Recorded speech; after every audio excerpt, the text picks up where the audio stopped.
At Hunter Academy, one cadet's sparring scores are so abysmal his instructors have stopped recording them. His reaction time is a full second behind every other cadet, a death sentence in portal raids. A second late on purpose. If they knew, they'd kill me before the portals could.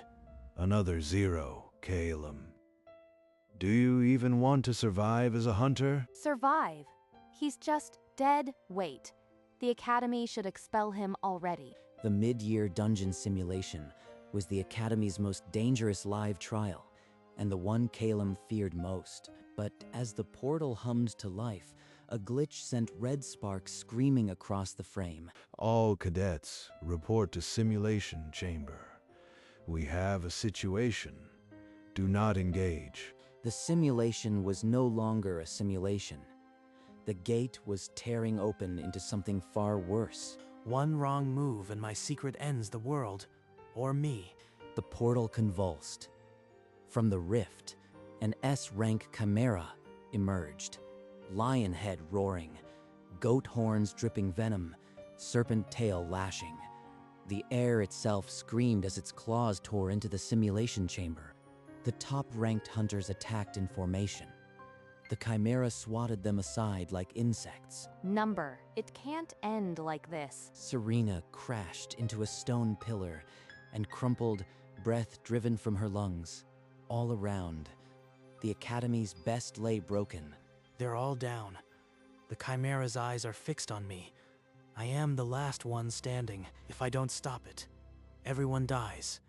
But if I do, they'll hunt me forever. Calum closed his eyes. When he opened them, temporal rings blazed in his pupils.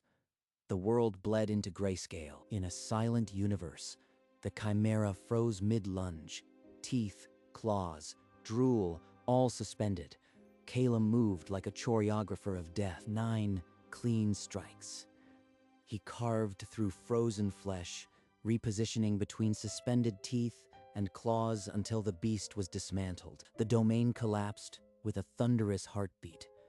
Color flooded back. Calum stood gasping over the chimera's corpse, steam rising from his blade. A red recording light blinked on a surveillance drone above. The Academy's chancellor appeared on the overlooking balcony, her expression unreadable. She raised her wrist calm. The anchor has awakened. Activate the purge protocol. Across the Academy, alarms blared. Commander Draven and his guild soldiers mobilized in seconds. Purge protocol? They're coming for me. I have to run. Calum sprinted through the dark hallways, but Instructor Vance blocked the exit, arms spread wide. Stop.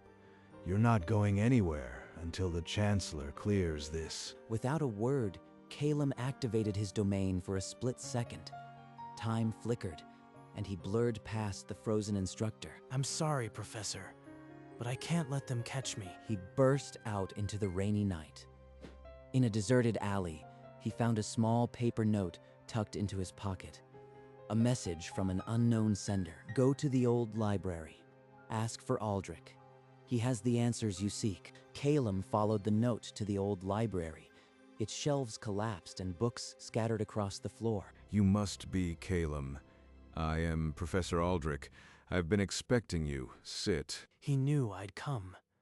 How long has he been watching me? Aldrich activated a hologram, a temporal rift, that swallowed a whole class of cadets a century ago. The Academy banned temporal powers after that incident, but the official story is a lie. He called up another projection, ancient symbols swirling, the prophecy of the anchor, the one who will reset the balance. Your parents, Calum, they were temporal mages. They died trying to expose the truth. The photograph showed a couple in mage robes, smiling.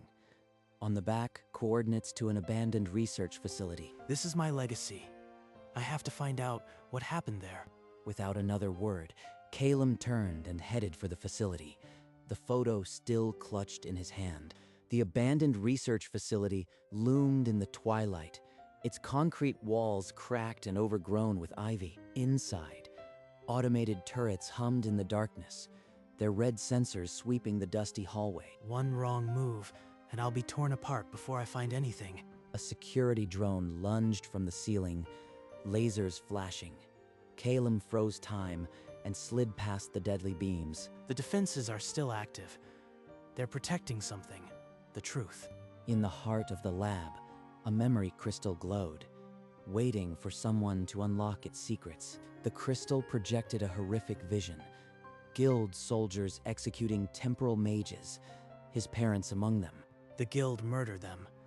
They branded us criminals to hide their own crime. Outside, unaware of the danger, Calum didn't see Commander Draven's squad encircling the building. I have the proof. Now I need to survive long enough to use it. Surrender. Anchor. You are surrounded.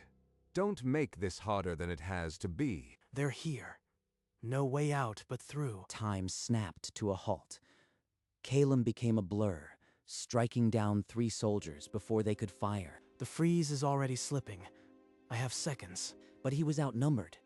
A rifle butt slammed into his ribs, and a blade sliced his side. I can't beat them all. I need an exit. With the last of his strength, he froze the ceiling supports. A cascade of rubble sealed the corridor. As time snapped back, the hunters were buried in stone. Calum staggered through a broken window into the night. After him. He's wounded. Find the blood trail. Calum fled into the forest, a crimson trail marking his path. The hunters' shouts grew closer. Calum collapsed against a gnarled oak, his wound soaking the moss red. Footsteps closed in. There you are, Anchor. Don't bother running. Serena. Of course. She'd be the one to find me. She always wanted me gone. He looked up, his vision blurring, but her silhouette was unmistakable. She raised her blade. Do you even know why you are hunting me? The guilds killed my parents. They erased an entire class to cover up their own experiment. That's a lie. Temporal mages caused the catastrophe. Everyone knows that. I have proof. A memory crystal from that day. Soldiers in guild armor, executing mages. I never knew. Why would they hide this? Her hands trembled. The blade lowered an inch. In the distance, Draven's voice called her name. Go. Just go. I didn't see you. Bleeding and exhausted, Calum climbed the Academy's vine-covered wall under cover of darkness, seeking Aldrich's hidden study. You were followed, but there's no time. The truth is worse than you imagined. The century-old catastrophe wasn't an accident. The guilds were weaponizing temporal power. The rift was their doing. When it spiraled out of control, they blamed the temporal mages. Your parents died trying to expose them. So the entire purge is built on a lie. And the chancellor, she's part of this cover-up. Aldrich held up a faded photograph. The chancellor, as a young woman, with a husband and 2 children, all lost when the rift tore open. She blames the anchor for the imbalance. She believes stopping you will save the world from another catastrophe. Then the only way to end this is to confront her directly. Show her the truth about that day. Without another word, Calum turned toward the chancellor's office, the memory crystal clutched in his hand. No more hiding. She has to see what I saw. It ends tonight. Calum pushed open the heavy oak doors. The chancellor sat behind her desk, as if expecting him. I knew you'd come. The anchor always seeks its fate. I am not here to fight. I need you to see the truth. He activated the domain. The world bled grayscale, but the chancellor's wristband glowed, and she moved freely. Your power won't work on me. I've waited a century for this. A temporal disruptor. She prepared for me. The memory crystal projected the execution. The chancellor froze, not from his power, but from the sight of guild armor killing mages. Number. My husband. My children. The guild. They killed everyone. But grief turned to fury. She raised the disruptor and fired. A wave of energy shattered the domain, hurling Calum through the window. Calum crashed into the courtyard, bleeding from fresh wounds. He forced himself up and staggered into the night, the chancellor's scream echoing behind. In a derelict safe house, Calum bandaged his wounds. A portable recording device sat on the table. They forced me to hide my whole life. No more. Now the whole continent will see the truth. He pressed the red button. In a steady voice, he spoke his defiance. I am the anchor. The guilds murdered my family and erased a generation. I will not stop until the truth is known. You will answer for your crimes. The message uploaded to every guild channel. Within minutes, every command center on the continent was scrambling. Commander. Draven watched the broadcast, his knuckles white on the table. This is an act of war. Tighten all patrols. Find him and bring me his head. Across the continent, hunter guilds mobilized with new fury. The hunt for the anchor had become an all-out war, but Calum was already gone, moving like a ghost. The first supply convoy would vanish that night. Every convoy lost. Every operation ruined. I'll make them pay for every life they took. On a moonless road, a guild supply convoy rolled through the forest. Then time stopped. Every crate I take starves their war machine. This is just the beginning. Over the next week, 3 more convoys vanished. The guild's supply lines were crumbling. In the war room, Commander Draven smashed his fist on the map, veins pulsing in his scarred face. He's nothing but a coward. If he wants to protect the innocent, let's give him a target. He circled a small settlement on the edge of guild territory, a village with no defenses. We attack at dawn. Burn it to the ground. If the anchor won't face us directly, we'll force his hand. A coded message reached Calum through an old resistance network. Guild forces massing near a village. It's a trap. But if I don't go, everyone there dies. He grabbed his blade and stepped into the rain. The path to the settlement was a one-way road. The settlement's wooden gates were splintered. Smoke blackened the sky, guild banners fluttered on the ridge, and the rumble of heavy boots grew louder. I am not too late, but I have minutes, maybe less. The village square was chaos. A mother dragged 2 children toward a cellar, their faces pale with terror. Everyone, get to shelter. I'll keep them away from the gate. Trust me, just this once. They stared. This bloodied stranger with glowing eyes. Was he the anchor of legend? The boy whispered, "It's him, the anchor." Today, I stop running. Today, I protect what's left. On the hill, Commander Draven's vanguard appeared. 50 soldiers, rifles gleaming. A horn sounded the attack. 1 against 50. The odds don't matter when time bends to your will. Calum stepped forward, raising a hand. Temporal rings flared in his palm, casting the world in a faint grayscale. I am the anchor. This is my purpose. Let them come. The world snapped to a halt. 50 soldiers froze mid-charge, their bullets suspended like a deadly tapestry. But from the tree line, a second wave emerged. Draven's elite, equipped with temporal dampeners. Their armor flickered, pushing back against his domain. Among them, Serena walked slowly, eyes locked on Calum. She's not firing. Could she really have changed? Draven, stop. I've seen the guild's crimes. The anchor is not our enemy. You dare betray your oath, then die with him. Serena turned her blade on her former comrades, a shield of steel and regret. Together, they carved through the elite team. Calum's time stop and Serena's precision made them a storm. Draven, seeing his team falter, raised a horn and blew the retreat. His glare promised retribution. In the silence after, Serena stood beside Calum, panting. The villagers emerged, their whispered prayers becoming cheers. As the celebration dimmed, Calum sat alone with Serena, the weight of the next fight heavy on him. I am going to the capital. The guild council must answer for their crimes, and I have to go alone. You are wounded. At least let me come, or you won't survive. Number.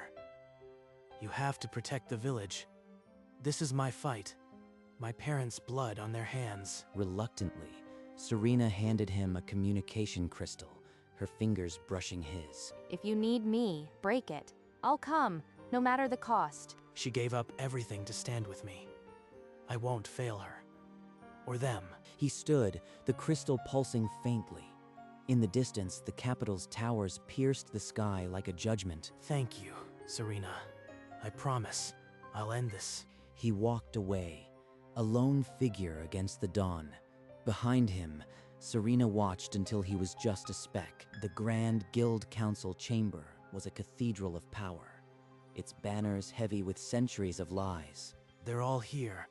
Every leader who ordered the purge. Now they'll face me. Calum stepped into the center of the chamber, his footsteps muffled by the ancient carpet. He raised a hand. Temporal rings erupted, and the chamber plunged into grayscale silence. I am the anchor. I have witnessed your crimes. The weaponized rift, the slaughter of the innocent. Disband your armies. Confess your guilt before the continent, or I will freeze this city forever. You have until I release the domain to decide. The council members remained frozen, their faces trapped in shock and rage. Silence. That's all their rule ever left behind. Now they'll know it. Calum stood motionless in the dead world, waiting for the first of them to break. Calum released a single council member from the freeze. The man's first words were dripping with contempt. A guild elder declared, "We will never surrender to a temporal abomination." The chamber erupted in silent defiance. Then alarms. Elite guards with temporal dampeners poured in. Draven himself led the charge, a disruptor rifle in his grip. So this was always the plan. They never intended to yield. Calum pushed his domain to its limit, freezing the soldiers mid-step. But each wave eroded him. Blood dripped from his nose. The high doors crashed open.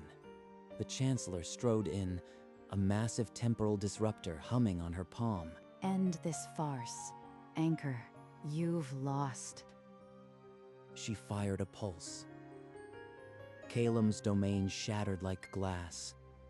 The world rushed back with agonizing color. Calum collapsed, chains snapping around his wrists and throat. A boot pressed his back into the stone. The anchor will be executed at dawn. Let this be the end of temporal heresy. Hours before dawn, a skylight shattered. Serena dropped through, blade singing. Professor Aldrich followed, a disruptor counter-device humming in his hand. I told you I'd come, Calum. Aldrich activated his device, sending a pulse that nullified the disruptor's field. The chancellor stumbled, her weapon sparking. Calum felt the chains slacken. His heartbeat thundered, not with fear, but with returning power. It's stronger than before. The anchor. It's truly awake. He rose, the chains shattered into frozen dust. A temporal shockwave blasted outward, devouring the chamber, the prison, the streets. The city of spires ground to a halt. Citizens, guards, birds in flight, all locked in a grayscale stillness. Only the chancellor moved, barely. Her disruptor dead. She stared at Calum, a statue to her own dogma. This is the anchor's true power. What have I done? Calum stood at the heart of the frozen world, the fate of an entire continent suspended in his next breath. Calum approached the frozen chancellor, the memory crystal pulsing in his hand. He held it before her eyes. I don't need to kill you. I need you to see what the guilds did. The memory projected the execution. Guild soldiers in armor, mages falling, and a woman screaming. The chancellor's breath caught. My husband, my children, not the anchor. The guilds took them from me. A trembling hand lowered the disruptor. It clattered onto the ice, useless. A century of hatred dissolved into a single sob. I was wrong. All these years, I was so wrong. Calum extended a hand, and the chancellor took it, her grip feeble. He pulled her to her feet. I'll order the guilds. They must stand down. Please, let the city live. Calum closed his eyes. The temporal rings around his pupils dimmed. Color bled back into the world in a slow exhale. The city's heart beat again. Birds took flight. Guild banners bowed. In the grand plaza, guild leaders removed their armor, kneeling in surrender. Hear me, citizens. The guilds caused the catastrophe. The anchor is not your enemy. I was wrong, and I am sorry. Whispers spread through the crowd. Some wept. A century of lies crumbled in the morning light. It's over. But the cost, was it worth it? Serena stepped up beside him, her blue eyes reflecting the sunrise. You did it, Calum. You ended a war without destroying the world. The war killed my parents. Your parents. Thousands. I didn't end it. I just stopped the lie. The guild council offered him leadership. He looked at the expectant faces and slowly shook his head. I am not your leader. I am just the anchor. I've done my part. He turned and walked away, the crowd parting. The dawn stretched his shadow long behind him. Calum felt the crowd's cheers like echoes from a distant world.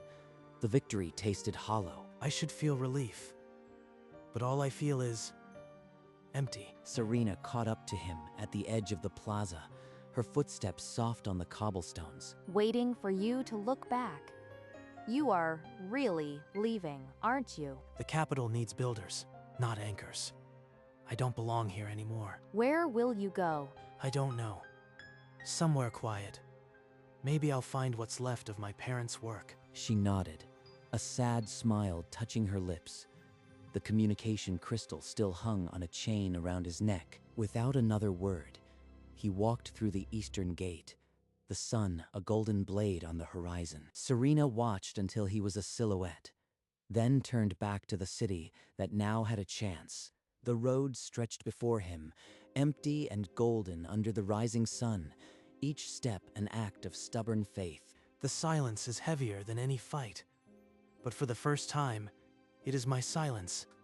Despite the wounds, despite the ghosts trailing his heels, he kept walking. At the crest of a low hill, he stopped. The capital was a faint silhouette, already memory. A tear slipped down his cheek, cutting through the dust and dried blood. He did not wipe it away. The dawn washed over him, gentle as a forgiveness he had not sought. The anchor was never a weapon of destruction. It was a reset, a pause that gave the world a second chance. My parents would understand. This was the only way. He descended the other side of the hill, his figure shrinking against the vast open plain. Beyond him, the sun rose full, and the horizon held no chains. From the high rampart, Serena watched the road long after Calum vanished, her heart a quiet ache. He's really gone. And I am still here. The city needs me. She straightened, turned, and walked down the ancient stairs. No more waiting, only rebuilding. In the streets below, survivors were already clearing rubble. The city stirred with cautious hope. The sun climbed higher, spilling gold over spires and ruins alike. A new dawn for a wounded world. Calum's figure, miles away, was lost to the horizon. But his legacy remained, a pause that let hope catch its breath. And somewhere, on a quiet road, the anchor walked on. Not a destroyer, never a conqueror. Just a boy who had paused the world to save it, and then let it go. The sun rose, the world turned. The anchor's work was done, and the dawn, for the first time in a century, belonged to everyone. Fade to white,